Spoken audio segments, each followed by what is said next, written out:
Gaurkoan Bastero kulturgunera etorri gara Hamlet obraren berri ematera. Ikuskizunaz gozatzeaz gain gaurkoan euren entsegura etortzeko aukera eman digute. Berehala hasiko dira.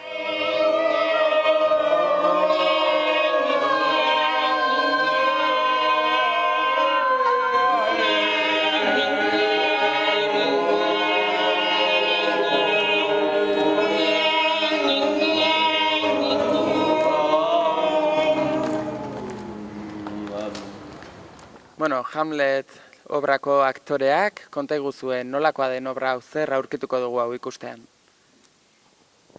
Ze aurkituko duzuen Hamlet eta bai gu hemen Euskal Herrian, aktore hauek, zeren lan egin dugu Hamlet gurekotzeko, pixkat guretzeko, eta pentsatu dugu nor lizateke Hamlet gaur Euskal Herrian, eta hortaik abiatu gira pixkat Hamleten galdera haundietatik, ekintzara pasa edo ez pasa, bortizkeria praktikatu edo ez, eta holako galderak dituen galdera horietatik abiatu gira, gaur egun gure Euskal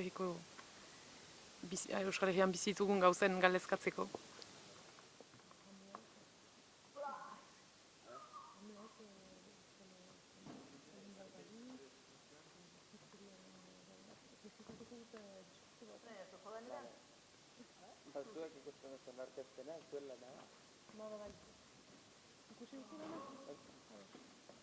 Eta egin duzuena berez da, klasiko baten berrirakurketa bat, gaurko eguneko gaietara lotuta. Prozesu hau erresa da, jendeak ezagutzen duen obra bati buelta ematea, edo kosta egiten da hasiera batean sorkuntza prozesu hau? Bueno, bai, nik uste dut sorkuntza prozesu guztiak nolabait kostatzen dela, beraiekin hastea, eta nolabait ideiak, dauzkazun ideia horiei forma ematea, beti da lan bat, ezta, sormen lana hori da erronka handiena, normalean, baina, bueno, berehala hasten zara ikusten bideak, eta hasten zara ikusten zuri zer interesatzen zaizun orokorrean artista moduan, ez, artea hori dauka, zuk badakizula gutxora bera noraka joan nahi duzun, eta Hamleten kasuan, bueno, bada berezia, baina zerbaitegatik hautatu izan zen, nolabait isladatzen zuelako erantzun nahi ziren edo galdetu nahi ziren gauza horiei.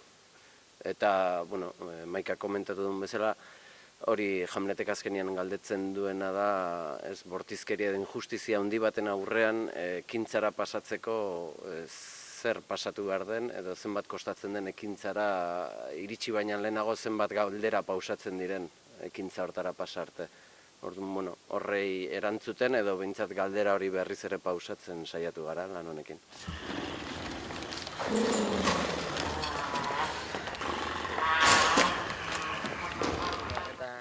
Gaur egun kultura bizi duen egoeragatik ohitzen ari gara obra txikiak ikustera, aktore gutxi dituztenak, baina zuek 7 aktore taula gainean egoteko zortea daukazue. Erresa da lankide guztien artean lan egitea, hainbeste jende izan da obra bat aurrera eramatea?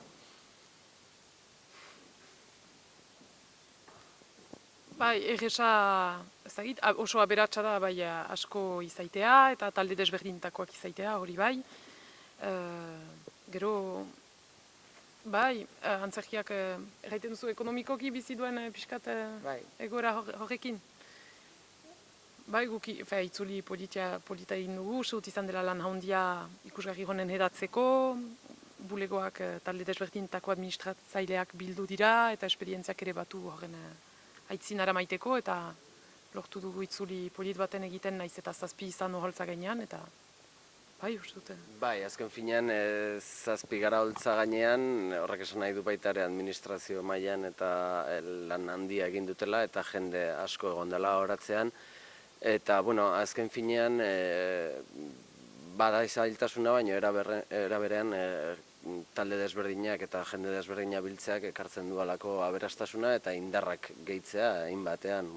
Azken finean, bueno, olako zailtasunaren aurrean, ez, batzeak ekartzen du alako indarra. On edo txar, pentsamenduak ala bihurtzen ez badu. Niretzat, kartzela bat duk. Nire ambizioak nik hogela ikusarazten. Ez du egia izango duke gesuma hire espirituaren zat. Jangoiko maitia, intxaur txikienean ere aixe eta kustura nengoke. Espalitz, gauetan agertzen zaitan presentzia hori. Gaur ere agertu alduk. Oraingoz ez diat deus ikusi. Horaziok esaten dik gura meskeria dela dena.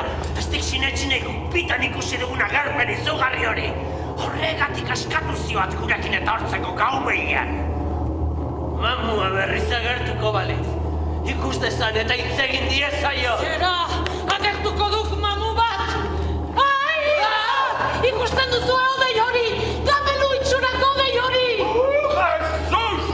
Gamelu bat ematen dik benetan! Nik erpinude baten itxurantz